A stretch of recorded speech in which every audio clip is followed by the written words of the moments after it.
Hola a todos, bienvenidos a un nuevo vídeo donde vamos a resolver un problema de optimización de una función a trozos para matemáticas aplicadas a las ciencias sociales. Bien, el problema dice lo siguiente: el área en centímetros cuadrados afectada por una infección cutánea se desarrolla a partir del instante de tiempo t igual a 0, según esta función que está aquí, donde s de t es el área de la región infectada y la variable t es el tiempo en días transcurrido desde que comenzó a desarrollarse la infección. Me piden primero si el área afectada es una función continua con el tiempo.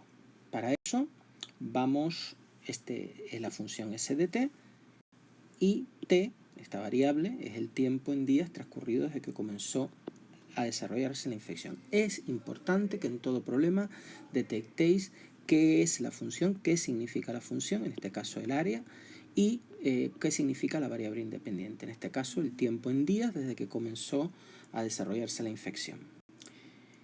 Bien, vamos a ver si es continua entonces la función. El único punto de discontinuidad es el 4, donde la función se pasa de una rama a otra, y para que una función sea continua en un punto se tenían que cumplir tres condiciones. Debía existir el límite en ese punto, es decir, que el límite por la izquierda fuera igual al límite por la derecha, debía de existir la imagen en el punto, y por último, el límite y la imagen deberían de coincidir en ese punto. Vamos a estudiar la continuidad entonces en t igual a 4. Primero, los límites laterales. La izquierda del 4 está aquí, porque un número poquito menor que 4, 3,9999, está en esta rama, entre 0 y 4. Entonces, hallamos el límite cuando t tiende a 4 por la izquierda, y lo que tendríamos que hacer es sustituir aquí la t por 4. Me daría esto.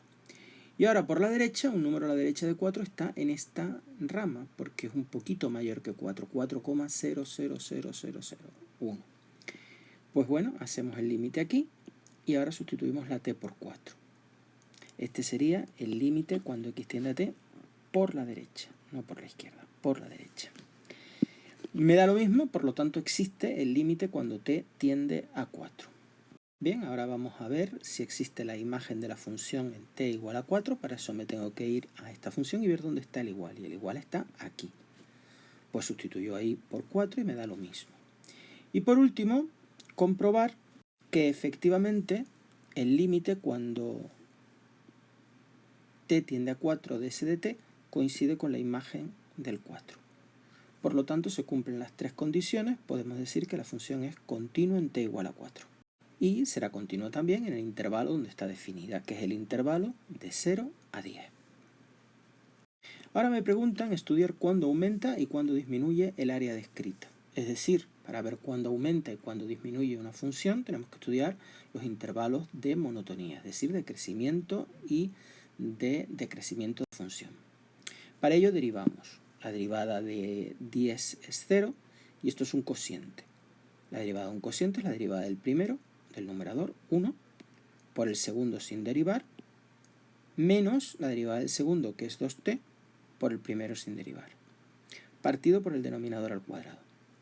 Y ahora aquí tengo pues una función inversa o otro cociente, como queráis. Esto sería la derivada del numerador es un número, luego la derivada es 0 por el denominador sin derivar, menos el numerador sin derivar, 254, por la derivada del denominador, que es 5 por la derivada de t, que es 1, 5 por 1, 5, y la derivada de 5 es 0. Sería 5 partido por el denominador elevado al cuadrado. Bien, si operamos, tenemos esto de aquí.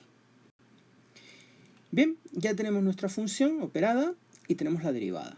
Entonces, de 0 a 4 tenemos esta función y de 4 a 10 esta otra. Esta de 0 a 4, la primera, y la segunda de 4 a 10. Lo primero que tenemos que hacer es igualar a 0 la primera función, a ver si hay algún valor que tengamos que incluir en este intervalo 0,4. Bien, igualamos a 0 y lo que hacemos es pasar este denominador a multiplicar por el 0. Lógicamente 0 por t al cuadrado más 9 elevado al cuadrado es 0. Me quedaría 9 menos t cuadrado igual a 0. Tendríamos, por tanto, dos resultados. Aquí me quedaría 9 igual a t cuadrado y t sería más menos la raíz de 9, que es menos 3 y más 3. Menos 3 no pertenece al intervalo 0,4. Luego no lo pongo. Cuidado, 3 sí que pertenece, sí que está dentro del intervalo 0,4. Luego habrá que ponerlo aquí. Efectivamente, tenemos que el 3 está dentro de este intervalo, por lo tanto subdividimos este intervalo de 0 a 3 y de 3 a 4. Esta función está definida de 0 a 4, luego de 4 a 10 no, por eso lo tacho, lo elimino. Lo he puesto aquí un color más intenso. Y ahora vamos a estudiar el signo de 0 a 3. Para ello doy un valor a la x entre 0 y 3, por ejemplo el 1. 9 menos 1 es 8, partido por 1 al cuadrado, que es 1 más 9, 10. Esto es un número positivo. Y ahora le doy un valor entre 3 y 4, por ejemplo 3,5, que me daría un número negativo. Porque 9 menos 3,5 al cuadrado, esto es negativo y esto es positivo, porque está elevado al cuadrado, es negativo. Para esta función, obviamente, en el intervalo 0,4 no existe, lo anulo, y ahora igualamos a 0. Y hacemos lo mismo que antes. Multiplicamos esto por 0, que me dará 0. Aquí lo tenemos, y me quedará menos 1270 igual a 0. Obviamente no hay ningún número, esto no se cumple. Esto es absurdo. Por tanto, eso lo que significa es que ninguna solución, que no existe solución. Y eso significa que en el intervalo 4,10 no se hace 0. Y si no se hace 0 es que siempre tiene la misma monotonía, no cambia. Entonces, si yo sustituyo un valor entre 4 y 10, me da igual, porque el denominador, fijaos que siempre es positivo. Sustituya lo que sustituya ahí, me va a dar un número positivo. Y arriba siempre es negativo, porque es menos 1270. Menos 1270 entre un número positivo me va a dar negativo. Por lo tanto, el signo de la función de 0 a 3 es positivo, de 3 a 4 es negativo y de 4 a 10 es negativo. Luego la monotonía de la función original, de 0 a 3 como es positiva la derivada, crecerá, de 3 a 4 como es negativa, decrece, y de 4 a 10 como es negativa, decrece. Por tanto, si la función pasa de crecer a decrecer, tenemos un máximo en t igual a 3. Y veremos dónde está el mínimo. ¿Dónde va a estar el mínimo? Cuidado, que tenemos un intervalo. Luego, en los extremos del intervalo puede haber un máximo o un mínimo. El máximo ya lo tenemos, va a ser aquí. Pero el mínimo podrá estar en 0, podrá estar en 10, o incluso podrá estar en 4 si la función no fuera continua, pero vimos que era continua, luego no es posible. Pero en 0 y en 10, que son los extremos del intervalo, como la función está definida en un intervalo, que es 0, 10, puede haber máximo y mínimo, en este caso mínimo. Bien, esto es lo que hemos dicho, estos son los posibles mínimos. Y ahora lo que hay que hacer es hallar la imagen de cada uno y compararla.